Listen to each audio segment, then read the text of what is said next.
Agents are the natural evolution of language models, made useful in software. Just think about that for a second. We spent the last couple of years absolutely marveling at what language models can say, right? But we're now entering a completely new era where we care way more about what they can actually do. The stakes for how AI is fundamentally changing the software landscape, they've literally never been higher. Welcome to This Explainer. I am so thrilled you're joining us today because we are going to completely demystify AI agents. We're going to shift our entire understanding of what AI can achieve. We're moving away from simple chatbots and stepping into the realm of truly autonomous, goal-oriented digital workers. By the end of this, you're going to see exactly how the whole architecture of modern problem-solving is being rewritten. Okay, let's dive right into our technical roadmap for today. We'll be looking at 1. From passive to autonomous. 2. Anatomy of an agent. 3. The problem-solving loop. 4. The taxonomy of agents. And finally, 5. Securing the agentic ecosystem. So, starting off with Section 1, from passive to autonomous. The leap we're making right now isn't just a basic software upgrade, it is a massive paradigm shift. For years, the AI we've used has been incredibly powerful, but ultimately, it's been passive. Predictive AI handles discrete tasks. Translating text, answering a single question, maybe generating a cool image. But it requires constant human direction at every single step. Autonomous agents, on the other hand, represent a totally new class of software. They're active. They don't just predict things, they actually make plans, figure out the necessary steps, and execute complex, multi-step goals to achieve a specific outcome, all without a human holding their hand at every turn. And this shift profoundly changes our own jobs, too. Building software used to be a lot like being a bricklayer. Traditional developers had to write really explicit, rigid code for every single logical action. But building generative AI agents, that makes you more like a director.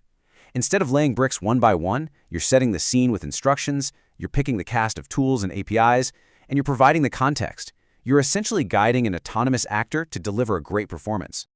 Moving right into Section 2, Anatomy of an Agent. To really understand how this autonomous actor works, let's peek under the hood at the underlying architecture. We're going to use a biological metaphor here, just because it makes this pretty complex software structure deeply intuitive. Right at the center of it all is the model, the brain. This is the core language model serving as the reasoning engine. It processes information, evaluates its options, and makes decisions. But here's the real secret. An agentic system is ultimately just the master curator of this brain's context window. It's on a relentless loop of assembling context, prompting the model, and figuring out exactly what to focus on next. But as you can imagine, a brain isolated in a jar can't really change the world. It needs hands. And in our metaphor, those are the tools. Tools are what connect the agent's internal reasoning to our external reality. We're talking about API extensions, code functions, and data stores. These hands allow the agent to look up real-time facts in a database or take concrete actions in the real world, like sending an email or securely updating a customer record. Now, connecting that brain and those hands is the orchestration layer, or what we can call the nervous system. This is the core governing process. It manages the agent's memory, both its short-term scratch pads for active thinking and its long-term history. And it executes the overall reasoning strategy. It relies on specific frameworks to decide exactly when the brain should think and when the hands should take action. And finally, we have deployment, the body and legs, because let's be honest, building an agent on your laptop is super fun. But to make it a reliable service, it needs a body to run in the real world. That means hosting it on secure, scalable servers, fully integrated with logging, monitoring, and enterprise governance. Which brings us to Section 3, the problem-solving loop. So we've got all the anatomical parts laid out, but how do they actually function together in motion? Well, whenever an agent gets a request, it doesn't just blindly fire off a random answer. It enters this continuous cyclical process. Let's break down these 5 fundamental steps. Let's say a customer asks, "Where is my order number 12345?" Step 1, the agent gets the mission. Step 2, it scans the scene, checking its memory and figuring out what tools are available. Step 3, it thinks. It starts planning. Okay, first I need to find this order in the database, grab the tracking number, and then check the carrier's API. Step 4, it acts. It calls that database tool. And then, Step 5, it observes the result. Let's say it gets tracking number ZYX987. Then it loops right back. It thinks again, acts by pinging the shipping API, observes an out for delivery status, and finally synthesizes all of that into a perfectly helpful response for our customer. It's pretty amazing when you see it in action. All right, on to Section 4, the taxonomy of agents. Now that we've got a handle on that core 5-step loop, we can start scaling it up. Because, as you might guess, not all agents are created equal. Just like biological life evolved from really simple organisms all the way to complex ecosystems, agentic systems climb an evolutionary pyramid of capabilities, moving from basic models up to incredibly advanced collaborative systems. Let's climb that ladder together. Level 0 is isolated reasoning. It's super smart, like it knows the entire history of the New York Yankees, but because it has 0 tools, it can't tell you who won last night's game. Step it up to level 1, and now it's tool connected. Give it a search API, and boom, it can suddenly find that baseball score for you. Moving up to level 2, we get a strategic planner. If you ask it to find a coffee shop halfway between 2 different offices, it plans out multiple steps. It calculates the halfway point, engineers a new search query to find highly rated cafes right there, and synthesizes the results. Level 3 is where things get absolutely wild. Multi-agent teams. Imagine a project manager agent tasked with launching a new product.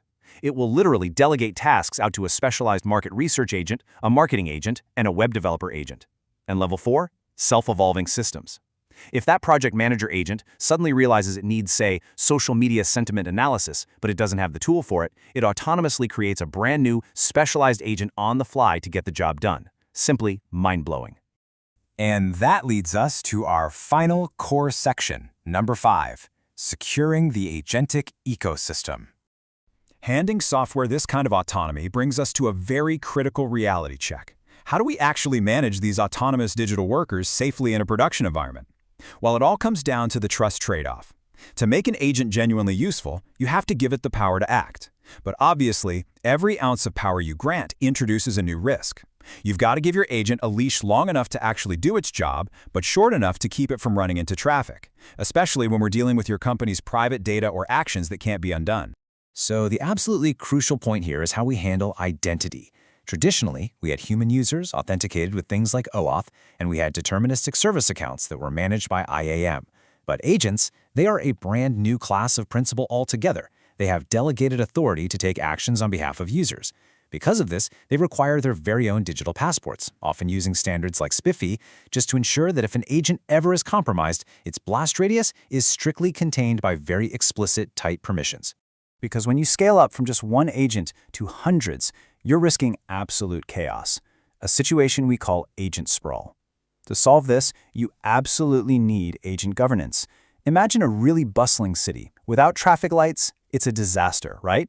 Well, an agent gateway acts as your centralized control plane. It's an architectural choke point that enforces runtime policies, manages all that identity we just talked about, and ensures that every single interaction, whether it's user to agent or agent to tool, is monitored, totally secure, and fully auditable. Okay, looking ahead to the next frontier, evolving agents. Let's look at how all of this builds into the future. Because the real world changes constantly, how do we prevent our deployed agents from aging and degrading over time? Well, the most advanced systems today are now utilizing what's known as an agent gym. This is a dedicated, completely offline simulation platform. It's basically a training ground where your agents can practice on synthetic data, undergo trial and error, get critiqued, and literally learn from human feedback. They use this offline practice space to refine their own prompts, optimize their tools, and generalize new rules so that they perform absolutely flawlessly when you put them back into the live production environment. Which leaves us with a truly fascinating reality to ponder today. We are rapidly moving way past the era of static automation. When your software can actively learn from its own mistakes, adapt to new compliance rules totally autonomously, and literally build its own tools to solve problems you haven't even anticipated yet, what will your team of specialists look like? It is a brand new world out there, and I really hope this explainer has given you the blueprint to start building it. Thanks so much for joining us, and keep exploring.